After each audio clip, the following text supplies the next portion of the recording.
Good evening sa ating lahat. Sabi nga ng Panginoong Hesus sa John chapter 8 verse 31 to 32, kung kayo patuloy sa aking mga aral, tunay nga na kayo aking mga agad, at malalaman ninyo ang katotohanan, at ang katotohanan na siya makapagpapalaya sa atin. Kaya ngayon po, ating pong tunghayan ang salita ng Panginoon. Buksan natin ang ating mga Biblia sa Mark chapter 3 verse 31 to 35. Ganito ang sinabi. Dumating ang kanyang ina at ang kanyang mga kapatid na lalaki, at nakatayo sila sa labas. Nagpasugo sa kanya at siya'y tinawag. Nakaupo ang maraming tao sa palibot niya at sinabi nila sa kanya, nasa labas ang iyong ina at ang iyong mga kapatid at hinahanap ka. Sumagot si Jesus o siya sa kanila, sino ang aking ina? Ang aking mga kapatid. At tinignan niya ang mga nakaupo sa palibot niya at sinabi, narito ang aking ina at ang aking mga kapatid. Sapagkat sino man gumaganap ng kalooban ng Diyos, ay siyang aking kapatid na lalaki, kapatid na babae, at ina. Ito po ang salita ng Panginoon, at alam naman natin kung saan nakasentro ang pinaka-layunin ng talatang binasa natin sa katanungan, sino ang aking ina at sino ang aking mga kapatid? Ito'y tanong ni Kristo, sino ang aking ina at sino ang aking mga kapatid? Tayo manalangin. Opo, Panginoon, sino nga ba ang aming ina at ang aming mga kapatid?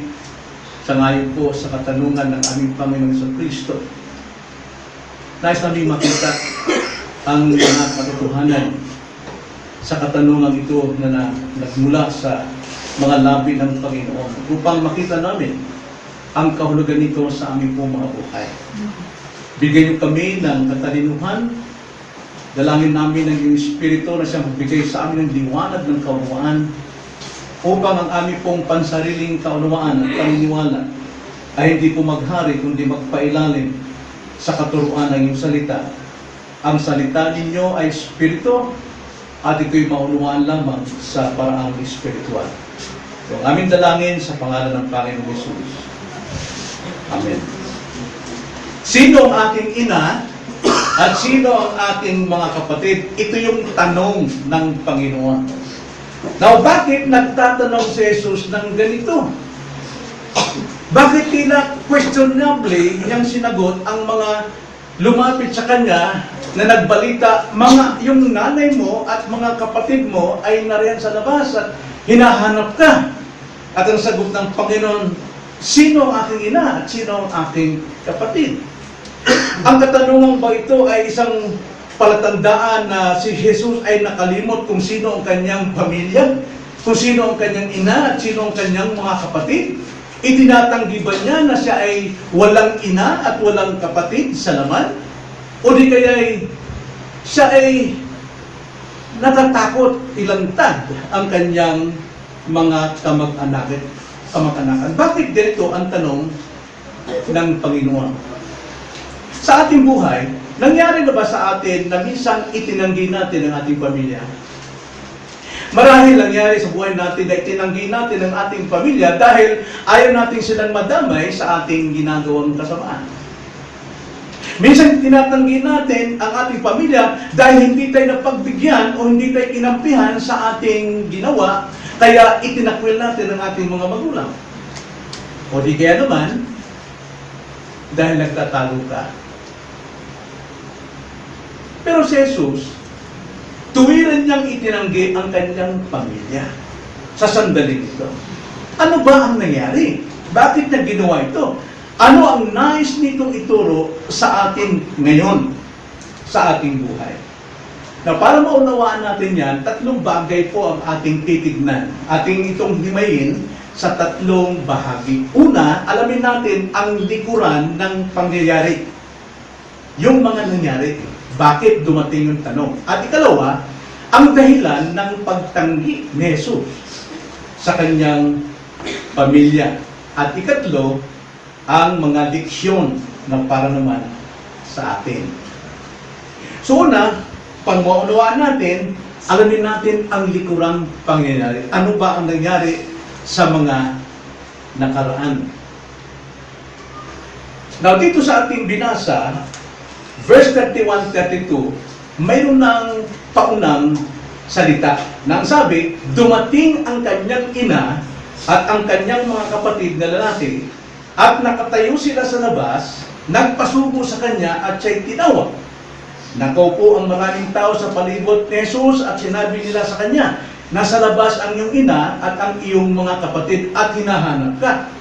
Dito magpapakita sa atin na mayroong nangyari sa unahan na siyang sanhi na dumating ang kanyang nanay at ang kanyang mga kapatid. Dumating sa punto na ang Panginoon ay napaligiran ng napakaraming tao. At ayon sa ibang komentaryo, yung kalagayan ni Jesus dito, wala na siyang pwesto sa kanyang sarili dahil ang tao ay talagang nagsisiksikan, hindi mahulugang karayom. Sa tindi ng siksikan, kaya yung kanyang nanay at kanyang mga kapatid, walang pagkakataong makalapit sa kanya, kaya nagpasubo na lamang. Now, anong dahilan kung bakit dumating itong nanay at mga kapatid ng Panginoon? Unang-una po, dahil po sa katapatan ni Jesus sa kalooban ng Ama. Tanda natin, dumating po ang magulang niya at mga kapatid dahil sa kanyang katapatan sa kalooban ng Ama. Now, ano ba ang ginagawa ni Jesus tungkol sa kalooban ng Ama? Magbibigay tayo ng ilang talata kung ano po ang layunin ni Jesus, kung bakit narito sa mundo, hindi dahil sa kanyang sariling kalooban, kundi kalooban ng Ama. Ang sabi sa Luke 19 verse 10, sapagkat ang anak ng tao ay dumating upang hanapin at iligtas ang nawawala. Ito yung pagiging tapat ng Panginoon sa kalooban ng Ama na siya'y naparito sa mundo upang hanapin ang mga makasalanan na nawawala. Ibig sabihin, papunta sa kapahamakan sa impyerno. Yan ang layunin ng pagparito ng Panginoon. At ang kanyang pagparito dahil sa pagsunod sa kalooban ng Ama. At dahil dyan, ang kanyang pagparito ay upang maglingkod sa lahat ng tao. Sa pinakamababa, pinakamataas, siya'y alipin. Hindi siya nagpapalingkod sa mga tao, kundi siya ang naglilingkod sa lahat ng tao. Ikalawa, Mark chapter 10 verse 45. Ganito ang sabi, sapagkat maging ang anak ng tao ay hindi naparito upang paglingkuran, kundi upang maglingkod at ibigay ang kanyang buhay na pantubos sa marami. Dahil po sa katapatan niya sa Ama, na kanyang sinunod ang kalooban ng Ama na siya'y pamarito sa mundo upang maglingkod hanggang sa ibigay ang kanyang buhay sa mga taong kanyang paglilingkuran. At dahil dyan, mga kapatid, halos hindi na makakain ang Panginoon o wala na siyang time para sa kanyang sarili at para sa kanyang mga alagad. Hindi na nila makuwang kumain dahil hindi nila kayang iwan ang mga taong nangangailangan. Okay? Ang daming tao na lumalapit sa kanya, iba-iba ang kanilang mga needs. Gusto ng mga tao na sumiksik sa kanya para pakinggan ang kanyang pangangaral tungkol sa karangitan at kaligtasan at upang makatanggap sila ng mga himala gawa ng ating Panginoon. Kaya ano po nangyari? Tingnan natin ang John 4:34. Ito ang sabi ng Panginoon. John 4:34. Ang pagkain ko ay ang gawin ang kalooban na nagsugo sa akin at tapusin ang kanyang gawain. At dahil ito ang katapatan ng Panginoon sa pagsunod sa kalooban ng Diyos, na maglingkod sa mga makasalanan upang sila iligtas, maging kanyang sariling kapakanan, hindi niya na halos magawa. Hindi na siya makakain. Ganun ba tayo ka-busy bilang mga tao ng Diyos? Okay? Maaaring busy tayo sa ating mga personal gain, but not with the kingdom. No? Pero itong Panginoon, na dito, nagawa ng Panginoon ang kanyang katapatan sa kalooban ng Diyos, at ikalawa, nagawa niya rin ang katapatan niya sa kanyang ministeryo. Hindi maiwanan ng Panginoon ang pangangailangan ng tao. Wala siyang kinakaligtaan, maging ikaw. Hindi ka kinakaligtaan ng Panginoon. May time na ikaw ay lalapit sa Kanya sapagkat niloob ng Panginoon na makalapit ka sa Kanya dahil kailangan mo siya. At dahil dito, parami ng parami ang nagsisiksik ng tao. At ang hindi lang natin nakita na parami din ang parami ang mga taong kumakaaway sa Kanya. Pinagpaplanuhan na siyang patayin. Siya'y sinisilo sa iba't ibang paraan, sa pananalita, sa mga taong may pangailangan, inilapit nila para siluin ng Panginoon na magkasala o magkamali lang ang Panginoon, meron silang maipapalatang. Kaya dumadami din ang kaaway. Na, tingnan nyo ang sabi sa Mark chapter 3, verse 20, sa naunang konteksto ng ating text. Ganito ang sabi. At pumasok siya sa isang bahay, si Jesus, ano? At muling nagkatipon ang maraming tao, kaya't sila'y hindi man lamang makakain. Sa dami po ng ginagawa ng Panginoon, ang layunin ng Panginoon, sundin ang kalooban ng Ama, at iligtas ang mga makasalanan at nangangailangan. Hindi niya na magawa, pati kanyang mga alagad, na kumain. Ngayon, yung nangyari yun na hindi na kumakain ng Panginoon, ginawa ng kwento ng mga kaaway. Kaya ang sabi nila, tao ito, ano yata, nalipasan na ng gutom. Inaalihan na ng demonyo. Nagtuturo na siya ng kademonyuhan kasi nga, hindi na kumakain. Tingnan nyo ang sabi sa 21. Mark chapter 3 verse 21. Ang sabi dyan, nang mabalitaan yun ng kanyang sambayan, lumabas sila upang siya'y pigilan sapagkat sinasabi ng mga tao, wala siya sa sarili. Nasisiraan ng ulo ito. At dugtong pa riyan sa verse 22, at sinabi ng mga eskriba na bumaba mula sa Jerusalem, nasa kanya si Beelzebub. Ibig sabihin po ng Beelzebub, yan ay ibang salita sa tawag ni Satanas. Kaya sabi, nasa kanya si Satanas. Sa pamamagitan ng pinuno ng mga demonyo, ay nagpapalaya siya ng mga demonyo. Dahil ang Panginoon dito, gumagawa ng himala. At dahil gumagawa ng himala, nalaman nilang hindi kumakain, ito ay kasiraan ng ulo. At nang mabalitaan ng kanyang ina, ng kanyang mga kapatid. Ano sinabi sa verse 21?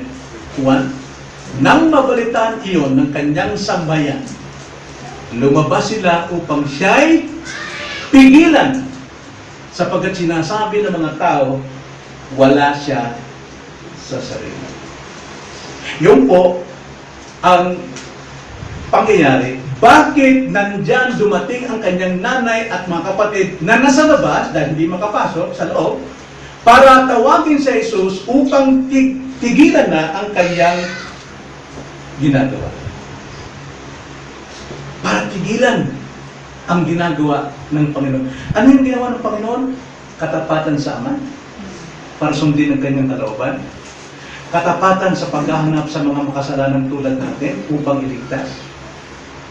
Katapatan sa kanyang ministeryo na hindi niya maiwan sino mang nangangailangan. Siya'y naglilingkod at hindi siya pinaglilingkuran. Pero ngayon maraming naglilingkod, nagsasabit ng bulaklak. Pero hindi niyo alam na si Kristo naglingkod na sa atin, namatay sa krus. Pero ang ginagawa ng tao, para na sila'y kawaan at kahabagan ng Diyos at sila'y iligtas, maglingkod sila sa Panginoon sa pamagitan ng pagbibigay bulaklak, pag-aari ng panalangin. Hindi yan makapagligtas. Ang makapagligtas, yung ginawang paglilingkod ni Kristo para sa mga makasalanan. So, anong layunin ng mga magulang at mga kapatid? Para patigilin siya sa kanyang ginagawa. Basahin natin uli yung ating unang binasa, verse 31 hanggang 32. Dumating ang kanyang ina at ang kanyang mga kapatid na lalaki at nakatayo sila sa labas, nagpasubo sa kanya at siya'y tinawag. Anong layunin? Patigilin si Jesus. Bakit? Dahil nabalitaan nilang nasisiraan na ng ulo itong si Jesus. At ang sabi, siya ay may kapangyarihan sa demonyo, kaya siya nagpapagaling. Yun ang layunin ng kanyang nanay. at layo rin ng kanyang mga kapatid. At dahil hindi sila makalapit, nagpatawag, nagpasubo na lamang. Para ba sa panahon natin ngayon, hoy, pakitirik mo ng kandila, nagpapasubo. Ngayon, ito bang sagot ng Panginoon? Anong sagot ng Panginoon? Ang sabi ng taong lumapit sa kanya, Panginoon, andyan ang nanay mo, mga kapatid mo. Ang sabi ng Panginoon, sino ang aking ina? Sino ang aking mga kapatid? Balikan natin ulit. Ang kahulugan nito, ito ba'y pagmamalasakit ng mga magulang ni Jesus at mga kapatid para patigilin si Jesus? Pagmamalasakit ba yun? Sa pangalan ni Jesus, kaya nila pinatitigil si Jesus? Hindi. Dahil ayaw nilang masira ang kanilang pamilya dahil alam ng mga tao na sisiraan sa ng bait.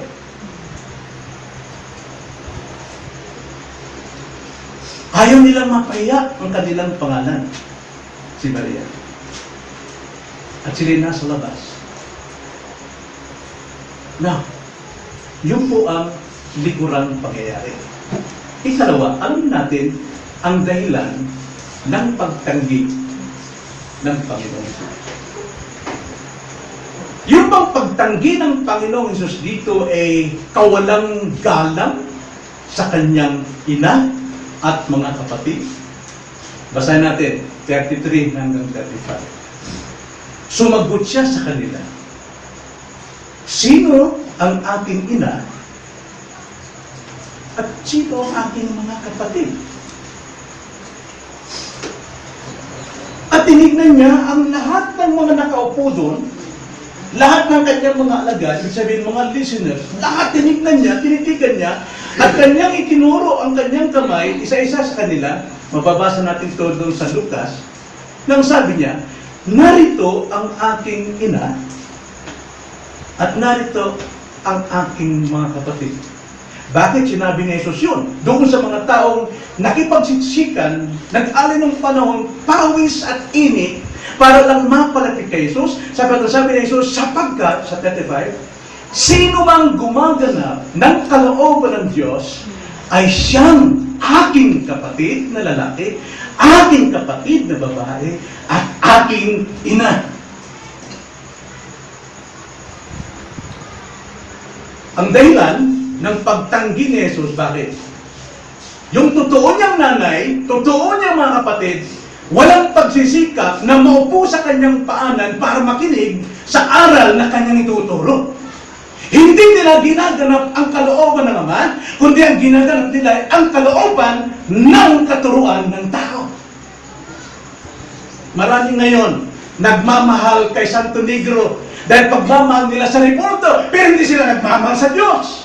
Ano bang kalooban ng Diyos? Hindi sa Repoldo sumampalataya ang tao, kundi kay Kristo na gumawa ng kalooban ng Ama na siya maglingkod sa mga alipin at mamatay sa krus upang sila'y kamatayan sa kanilang kasalanan. At yun ang dapat sampalatayanan. Pero ang tao, mas ginusto nilang sampalatayanan yung gawa ng kamay ng tao. Sabi ng Panginoon, napakalinaw mga kapatid, verse 35. Sapagkat sino mang gumaganap ng kalooban ng Diyos ay siya ang aking kapatid na lalaki at babae at aking ina. Ito ba'y kawalang paggalang ni Jesus sa kanyang nanay at mga kapatid? Ito ba'y pagtanggi ni Jesus sa kanyang nanay dahil porque siya ay Diyos? Kalooban po ng Diyos na ang Diyos ay magkatawang tao sa pamagitan ng sinapupunan ni Maria. Kaya si Maria ay nanay ni Jesus sa kanyang pagkatao, ngunit hindi sa Diyos. Sapagkat ang Diyos walang simula, walang katapusan. Pero yung pagkatao ni Jesus may simula at may kamatayan. Pero itinanggi ba ito ni Jesus? Ito ba ang sinasabi ng kasulatan? Now, tanda natin, hindi na parito si Jesus para baliwalain ang kautusan. Matthew chapter 5, verse 17. Huwag ninyong isiping pumarito ako, sabi ni Jesus, upang sirain ang kautusan o ang mga propeta. Pumarito ako, Hindi upang sirain, kundi upang tuparin ang mga ito. Kung yung pala ang layunin ng Panginoon, nagtuparin at sundin ang kautusan o ang salita ng Diyos, bakit nila kontra siya dito na itinanggi niya ang kanyang nanay at mga kapatid? Ano ba ang sinasabi sa kautusan? Totoo niyan, alam naman natin, si Jesus ang gumawa ng kautusan. Sapagkat siya ang Diyos. Sa kanyang daliri, isinulat ang Ten Commandments sa bato na hinulatan ni Moses. Right? Kaya hindi siya naparito para sirain ang kautusan yun, kundi ito pa rin, sundin. Ano ba isa doon sa turo ng 10 kautusan? Ano yung napakalaga doon na pangontra o pantapat doon sa sino ang aking ina, sino ang aking mga kapatid? Di ba ang panglimang utos? Ano yung panglimang utos? Children, obey your parents, honor them. Inyong sundin at paralan ang inyong mga magulang sapagkat may pangako, hahaba ang buhay mo sa lupa. No, basahin natin yun. Exodus 20, verse 12. Fifth commandment. Ang sabi, igalang mo ang iyong ama at ang iyong ina upang ang iyong mga araw ay humaba sa lupaing ibinibigay sa iyo ng Panginoon mong Diyos. Yung pang sinabi ng Panginoon, sino ang aking ina, sino ang kapatid, hindi pala yung paglabag sa kanyang utos, fifth commandment. Mayroon pang ibang dahilan. Mayroon pang ibang dahilan. Dahil sa totoo, si Jesus po ang siyang nagturo sa mga anak, igalang ninyo ang inyong mga magulang. Igalang ninyo ang inyong mahalin, ibigin nyo ang inyong mga kapatid. At katunayan, si Jesus po ay magalangin sa kanyang mga magulang. Remember, nung siya ay nasa mga 12 years old pa lamang, no? Nahiwalay siya, no? Sa kanyang mga magulang. Natagpuan siya muli. At sinama siyang pauwi ng kanyang nanay at nanay. Anong sinabi ng Biblia? Lucas 2:51. Luke chapter 2, verse 51. Ganito ang sabi. Umuwi siyang kasama nila. Hindi siya nagwala, no? Hindi siya tulad ng mga bata ngayon, pag sinaway ng magulang, nagwawala, nagagalit. No? Kailangan dyan turuan ang mga anak na gumalang. Ang sabi dyan, umuwi siyang kasama nila at dumating sa Nazareth at naging masunurin sa kanila. Pag sinabi pong naging masunurin, simula pa lamang ang batang ito ay magkaroon ng muwang hanggang sa kanyang paglaki, hanggang sa ngayon na itinanggi niya ang kanyang nanay, ay naging masunurin siya. Ang sabi dyan, iningatan ng kanyang ina ang mga bagay nito sa kanyang puso dahil nakita niya kung gaano kabanal si Jesus noong siya ay lumaki. Pero nagalit ang Panginoon dito eh. Yung timplada po ng pagsabi niya, sino ang aking ina? Sino ang aking mga kapatid? Tinuro niya, ito ang aking ina. Ito ang aking kapatid na lalaki. Ito ang kapatid kong babae. May galit po ang Panginoon doon. Now remember, yung galit po ng ating Panginoon Diyos, hindi tulad ng galit natin. Ang galit natin malisyoso eh. No? Talagang may galit talaga. Pero ang galit po ng Diyos ay banal, makatuwiran. Banal yan. Hindi tulad ng galit natin. May galit ang Panginoon dito. Bakit kaya nagalit ang Panginoon dito? Dito lang ba nangyari ito? Hindi lang. Marami. Marami. Ano pong dahilan? Dahil yung pagparito o pagdating ni Maria at mga kapatid kay Jesus, anong layunin nila? Hadlangan. Pigilan si Jesus sa kanyang pagsunod sa kalooban ng Ama. Paglilingkod sa mga makasalanan upang sila iligtas. Hindi na nga po kumain para sundin ang kalooban ng Diyos, para sa kapakanan ng mga makasalanan. Pero anong ginawa nito? Mga nanay at kapatid, tinawag siya para pigilan. Yan po ang sinagalit ng Panginoon. Kahit nanay mo, kahit kapatid mo, sino man na malapit sa puso mo, na hinadlangan ka sa iyong relasyon sa Diyos, dapat kang magalit doon. Hindi nanay o magulang ang maaring makahadlang kay Jesus para sundin ng tapat ang kalooban ng Diyos. Isa pa natin yun, pag sinabi ng nanay, tumigil ka muna, huwag ka muna ganyan, tigil tayo. Hindi natin ginagawa. Kasi ang sabi sa fifth commandment, anak, honor your mother and father. Out of context po yun. Kapag ka ikay sumusunod sa kalooban ng Diyos at hinadlangan ka ng pinakamabaho sa buhay, you rather disobey man and obey God. Kaya ang Panginoon dito, nagalit siya. Sino ang aking ina? Sino ang aking mga kapatid? Eto! Sapagkat sino mang gumaganap sa kalooban ng aking ama, ang siya pong kapatid na lalaki, babae, at ina. At hindi lang ito nangyari dito eh. Dito niya sa Lucas chapter 2, verse 49. Nung ito'y hinana ni Maria at ni Jose, si Jesus, dahil nawawala. Pero nung balikan nila, saan nakatagpuan si Jesus? Nandun sa templo, sa temple. At sinong kausap niya ron? Yung mga scholar, mga Pharisees, mga Eskriba. At ang mga Eskriba at Pharisees ito, tinuturuan ni Jesus. 12 years old pa lang si Jesus dito. 12 years old pa lang. Pero hindi mapigilan ni Jesus ang kanyang pagsunod sa kalooban ng Diyos. Kaya nung dumating ang magulang niya at siya'y pinatigil, ang sabi ng Panginoon sa Luke chapter 2 verse 49, sinabi niya sa kanila, bakit ninyo ko hinahanap? Hindi pa ninyo nalalaman na dapat ay nasa bahay ako ng aking ama? Hindi ba ito na ang oras na dapat akong maglingkod ayon sa kalooban ng amang nagsugo sa akin? Alam mo yung Maria? Sabagat hindi ka pa nagbubuntis, sinabi na ng anghel sa iyo yan. Na ikaw magbubuntis at pangangalanan ni Jesus sapagkat si Jesus ang siyang magliligtas sa kanyang mga tao mula sa kanilang kasalanan. Alam mo yan? Eh, galit ang bata rito. Hindi po galit tulad ng ating galit. At hindi lang yun. Noong magkaroon ng kasalan sa Kana. Diba? Nagkaroon ng kasalan sa Kana, nawala ng alak ngayon yung mga tao ron. No? Ito na naman, no, sa mga masyadong malisyosong utak, ang naghahanap lang kung ano yung lusot. Hindi sila naghanap kung paano sila sumampalatay kay Jesus, kundi naghanap sila kung ano ang may pipintas nila kay Jesus. Tinan mo si Jesus gumagawa ng alak. But remember, ginawa ni Jesus dito, yung alak hindi mula sa alcohol, hindi mula sa prutas, mula sa tubig. At ang celebration ng kasal doon at inuman, 2 linggo, pero ni isa walang sumuka. Kundi lahat ay sumaya.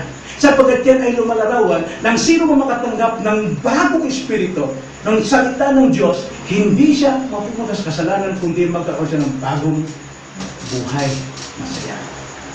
Pero ngayon, wala ng anak sila. Si Maria, alam ni Maria na si Jesus ay sinabi ng anghel na ito ay Panginoon, Diyos na nagkatawag ta, makapangyarihan.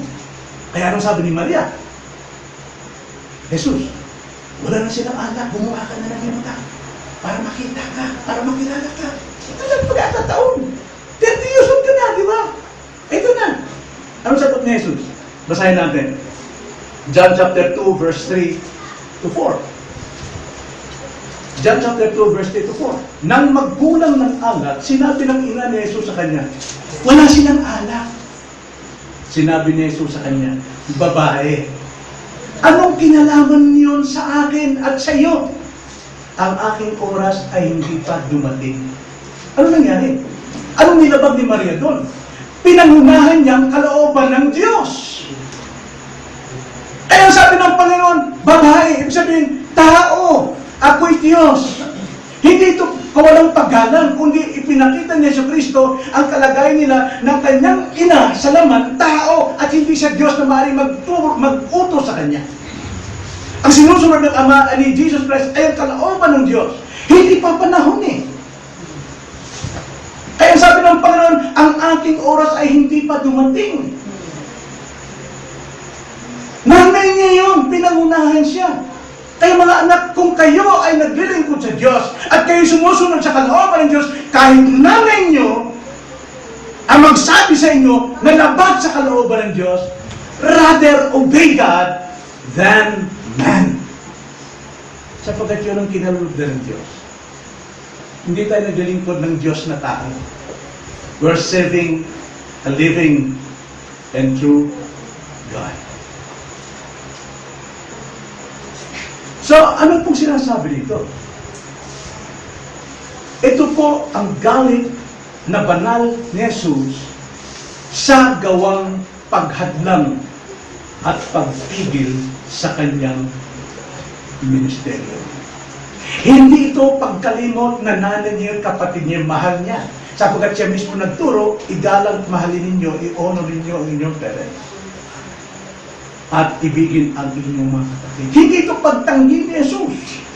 Kundi pagpapakita ni Jesus na higit na mas malaga ang magkaroon ka ng relasyon panlangit sa Diyos kaysa sa relasyon mo sa panlupa.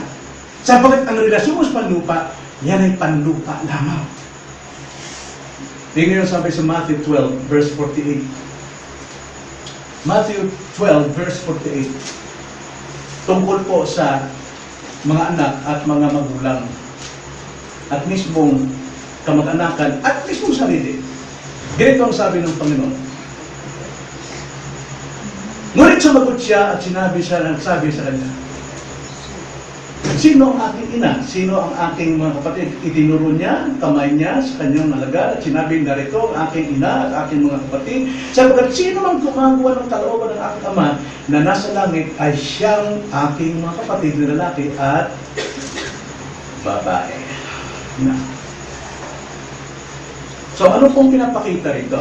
Parang sinasabi ni Jesus Christ sa taong lumapit sa kanya na inutusan ni Maria. Ano sinasabi? Sino ang aking ina? Sino ang mga kapatid? Ito yung mga kapatid ko. Ito yung nakikinig. Ito yung nakaupo sa akin sa pangangaral. Ito yung mga taong binubulay-bulay ang aking salita habang ko nagtuturo. Ito yung aking mga kapatid. Ipinapakita rito na mas mahalaga ang maglingkod sa Diyos sa pamagitan ng pagkikinig at pag-uunawa ng kanyang salita kaysa sa intimate relationship doon sa ating makalaman o panlaman na relasyon. Dahil ito ang kalooban ng Ama. Naalala si Martha at Maria? Naalala niya? Si Martha, ang ginagawa ni Martha, mahal niya ang Panginoon, right? At sa Bisaya pa, nagkapuliki ba? Ano ba yun sa Tagalog? Nagsandara pa? Well, nagkandara pa sa paggawa sa kusina para meron siyang ipapakain kay Jesus. Di ba? Nagkapuliki. Talagang nagtataranta hanggang sa nagalit na. Sabi niya sa Panginoon, Panginoon, pagsabihan mo yung kapatid ko, tulungan ang mga susina. Dami-dami kong ginagawa.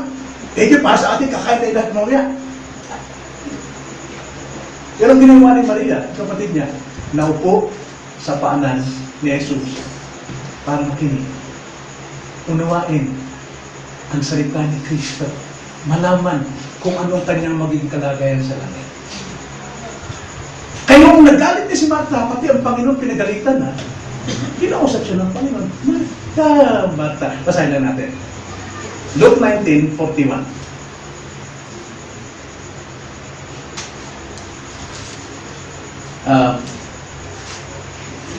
Tama ba ako? 19 ba o 9?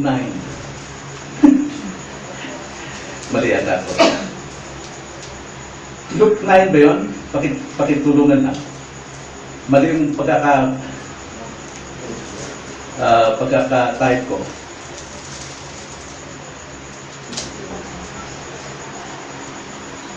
19. Please. Mali yung aking pagkaka-type. Mali ano?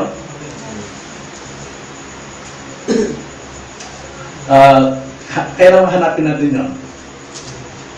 Luke 19. Oh. 10. Ha? Sa 10 po. Chapter 10 ba? Pakibasa na. Chapter 10 verse 41 to 42. Subalit sumagot ang Panginoon at sinabi sa kanya, Marta, Marta, nag-aalala ka at nababagabag tungkol sa maraming bagay. Subalit isang bagay ang kailangan, pinili ni Maria ang mabuting bahagi na hindi kukunin sa kanya. Ang sabi? Tingnan nyo. Anong ginawa ni Martha sa verse 39? Pakibasa sa verse 39. Ni Maria pala. At siya may isang kapatid at tinawag na Maria na upo sa paanan ng Panginoon at nakinig sa kanya sa kanyang salita. Okay. Kaya ngayon, noong si Martha ay nagreklamo, kinausap siya ng Panginoon sa verse 41. Subalit sumagot ang Panginoon at sinabi sa kanya, Martha, Martha, nag-aalala ka at napapagkapag tungkol sa maraming bagay. Mainit ang ulo mo ngayon tuloy. Kaya mo, wala ka na sa ayos ang forma mo ngayon. Wala na yung pagkakristyano mo. Ang sabi sa 42, subalit isang bagay ang kailangan. At ito yung pinili ni Maria. Ang mabuting bahagi na hindi kukunin sa kanya. Ang alin? Ang makinig. Ang magpalaga sa salita ng Diyos. Upang malaman ang katotohanan at sa katotohanan ito mapapalaya sila sa kasalanan. Ito yung hindi makukuha kay Maria, pero yung iyong kaguluhan sa kusina, kahit sino pwede gumawa yan. Mawawala kayo yan. Kahit pag ikay nagkasakit at nag-bedridden ka na, hindi mo na magagawa yan. Pero yung salitang natalin sa puso mo, kahit naghihingalo ka, taglay mo yun. Yun ang pinakamahalaga. Yun ang pinakamahalaga. Kaya kung titignan natin dito, mas higit na kinikilalang intimate na kapamilya ni Jesus yung mga nakaupo at nakikinig sa kanyang salita kaysa nagmamalasakit sa kanya kung anong itsura niya. Tulad ng ginagawa ngayon, maraming nagmamalasakit, binibihisan yung bata pa, Santo Niño, Santo Cristo, Santo Negro, binibihisan, ginto, pinapasakay sa karwahe. Hindi yan kailangan ng Panginoon. Ang kailangan ng Panginoon, magkaroon ka ng tamang pananampalataya mula sa pakikinig ng salita ng Diyos. Kaya po anong leksyon ang tinuturo sa atin dito? Mga kapatid, minsan nahadlagan tayo ng ating mga anak, ng ating asawa, ng ating magulang, ng ating lola, na hindi tayo makasamba ng tama sa Diyos dahil mas sinasamba natin ang kanilang salita, ang kanilang utos. Ay hindi tayo napupunta sa paanan ni Kristo na siyang kailangan mo na hindi makukuha sa iyo.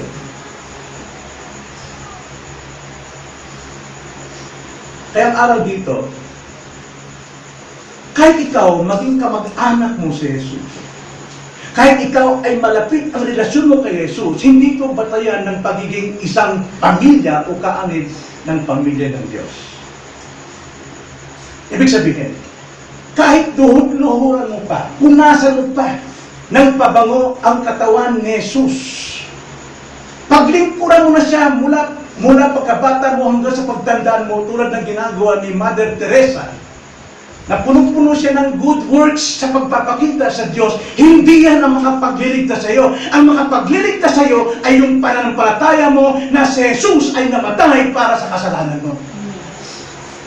Paano mo nalaman yun? Sa pamamagitan ng pakikinig ng pangangaral ng salita ng Diyos. Sapagkat ang pananampalataya ay nagbubuhat sa pakikinig at pakikinig ng salita ng Diyos. Kaya, ang pagkakaroon ng relasyon sa Diyos ay hindi sa pamamagitan ng marami kang ginawa sa Diyos. Kundi ang pagkakaroon mo ng tamang relasyon sa Diyos ay ang magkaroon ka ng totoong panampalataya na sapat si Jesus na siyang tagapagligtas at sapat yung ginawa ni Jesus sa krus para matubos ang iyong kasalanan. Hindi yung magkaroon ka ng marugdog na panakiko sa kaninumang santo kay Jesus. Then Bernes na kaluhod ka sa suka, asin at luya, na panggos na imong tuhod, na ak-ak na makubal diha, dili na mo makaluwas ni mo. Bisa pagpila ka simbahan imong paghalugdan diha. Hindi yan makapagliligtas sa iyo. yung magkaroon ka ng isang marugdog na intimate relationship doon sa panlabas ni Kristo. Hindi.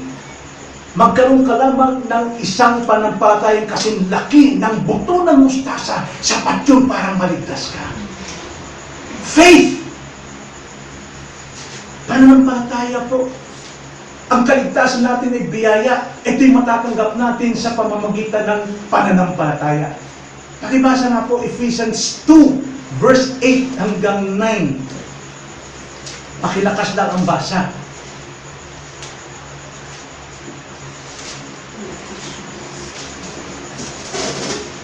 Sige po, pakibasa sa Tagalog para malinaw. Sapagkat sa biyaya kayo naligtas. Saan daw tayo naligtas? Sa biyaya, hindi sa ating gawa. Sapagkat sa biyaya kayo naligtas sa pamamagitan ng pananampalataya. Paano natatanggap? Sa pamamagitan ng pananampalataya. At? At ito'y hindi sa pamamagitan ng inyong sarili. Okay. Ito'y kaloob ng Diyos. Okay. Hindi sa pamamagitan ng mga gawa upang ang sinuman ay huwag magmalaki. Okay, kung sa pamamagitan ng gawa, aba, hirong-hiro si Maria Teresa, ang dami niya nagawa eh. Bayanin yung iyong lola, ang dami niya napagawang rebulto. Nagpagawa pa nga ng kapilya, lahat eh. Di ba? Nagpaposisyon pa. Nagpaakyat pa ng mga birhen sa inyong bahay. Ang dami niya may pagmamalaki. Pero salamat na lamang sapagat ang kaligtasan hindi nababatay sa ating gawa doon kay Kristo. Kundi ano ang ginawa ni Kristo sa atin. Yun ang batayan ng ating kaligtasan. Kaya gaano ka man kamatalik ang relasyon mo ng mag-ina o magkakapatid, kung ito ay nakakahadlan naman sa kalooban ng Diyos, ito'y kasalanang paglabag. Mga kapatid, sabi ko sa inyo, kung kayo po ay nakikinig, dahil magulang ninyo nasabi, huwag ka sumamba ngayon, mas malagay yung trabaho, yan po ay tuwirang paglabag sa kalooban ng Diyos. Tuwirang paglabag sa kalooban ng Diyos. Kung tuwirang paglabag, ito ay kasalanan. Huwag natin baliwalain ang relasyon natin sa pantao, sa ating magulang. Igalang natin sila. Mahalin natin sila, ating mga kapatid. Pero, huwag mo silang mahalin ng higit pa sa pagmamahal mo sa Diyos. Ang pag-ibig natin sa magulang o sa ating kamag-anak, matutulad natin sa flashlight, yung liwanag nito. Pag madilim, napakaliwanag ng flashlight, right? Ganyan yung pag-ibig natin sa ating pamilya, sa ating magulang, sa ating asawa, mga anak. Pero kapag ang liwanag na ito ay inilabas mo sa tingkad ng araw, makikita pa ba yung liwanag niya? Pero hindi na wala. Ganon din. Ang tingkad po ng sikat ng araw, yun yung pag-ibig mo sa Diyos. Pero hindi nangangahulugan na wala pag-ibig mo sa iyong nanay, sa iyong tatay, sa iyong asawa. Pero masikit ang pag-ibig sa Diyos. Hindi inuutos ni Kristo, huwag niyo ibigin ang inyong mga magulang. Pero ang utos ng Panginoon, ibigin niyo ang Diyos ng buong puso, buong lakas mo, buong espiritu mo, buong kakayanan mo. At ang ikalawa, ibigin mo ang iyong kapwa. Yan ang utos ng Panginoon. Kaya nga, ang pagsunod, pakikinig sa kalooban ng Diyos, ang pinahalagan ni Kristo rito. Kaya yung tanong niya, sino ang aking ina? Sino ang aking mga kapatid? Tanongin niyo sa iyong sarili na yun. Kung kayo'y nagmamahal kay Kristo, nagmamahal sa ito ng Diyos, pwede nyo itanong ngayon, sino ang aking ina? Sino ang aking mga kapatid? Pumunta ka sa iglesia, yun ang iyong ina. At yun ang iyong mga kapatid. Kaya lang tawagan sa loob ng iglesia, nanay, tatay, kuya, ate. Magkakapatid tayo, bagamat iba-ibang ating magulang, pero isang ang magulang natin spiritual, ang ating ama. Salamat. Kaya napakasarap na ikaw matawag ng Kristiyano, brother and sister. Sapagat yan ang totoong tawagan na magkakapatid sa langit. Totoo niyan, tayo po'y mga mamamayan sa langit. Philippians 3:20, panghuling mga talata, ilang talata na lang, dalawa pa. Ang sabi rito, tanda natin bilang mananampalataya, sapagkat ang ating pagkamamamayan, bagamat nandito pa tayo sa Pilipinas, mamamayang Pilipinas tayo, pero sapagkat ang ating pagkamamamayan bilang Kristiyano ay nasa langit. Mula roon ay hinintay naman natin ang tagapagligtas, ang Panginoong Jesucristo. Bilang Kristiyano, ang ating citizenship, dual na tayo. Marami ngayon gustong magdual, American at Philippines. Napakababaw niya. Ang pinakamaganda, heavenly and Filipino. Dapat dual tayo. Ang sabi nga, sa 19, Ephesians chapter 2, verse 19, kaya nga hindi na kayo mga dayuhan at banyaga, kundi kayo'y mga kapwa mamamayan ng mga banal at mga kaanib ng sambayan ng Diyos. Kaya na sa iglesia lokal, makikita natin magkakapatid na yan. Sapagkat we belong to each other. Sila yung ating family, immediate family, mas closer and thicker than our blood brother. Sa ating kapatid at anak sa dugo. Mas lamang po ang magkakapatid sa Panginoon. So bilang Christian, panghuling talata ko, basahin ko lang, Colossians 3, verses 1 to 6. Bilang Kristiyano, kung ikaw tinatanggap mong Kristiyano ka, huwag kang magpadaig sa katuruan ng sanlibutan o panlaman makalupang pangangatwiran. Kahit mahal mo pa siya, mas unahin natin ang Diyos kaysa sa ating mga mahal sa buhay na nabab naman sa kalooban ng Diyos. Kaya bilang mga mamamayan ng langit, ganitong sabi Colossians 3 verse 1, kung kayo nga'y muling binuhay na kasama ni Kristo, ay hanapin ninyo ang mga bagay na nasa itaas, na kinaroroonan ni Kristo, na nakaupo sa kanan ng Diyos. Ituon ninyo ang inyong pag-iisip sa mga bagay na nasa itaas, hindi sa mga bagay na nasa ibabaw ng lupa. Sapagkat kayo'y namatay na at ang inyong buhay ay natatagong kasama ni Kristo sa Diyos. Kapag si Kristo na inyong buhay ay nahayag, ay mahayag nga rin kayo na kasama niya sa kaluwalhatian. Patayin ninyo o alisin na ninyo ang inyong relasyon sa anumang mga makalupa na nasa inyo. Pakikiapid, karumihan, masamang pita, masasamang pagnanasa at kasakiman na ito'y pagsamba sa mga Diyos-Diyosan. Dahil sa mga bagay nito ay dumarating ang puot ng Diyos sa mga anak ng pagsuway. Kaya kasalanan po ang wala po sa paanan ni Kristo kapag siya po ay nagsasalita. Sapagkat ito po ay tanda ng mga anak ng pagsuway.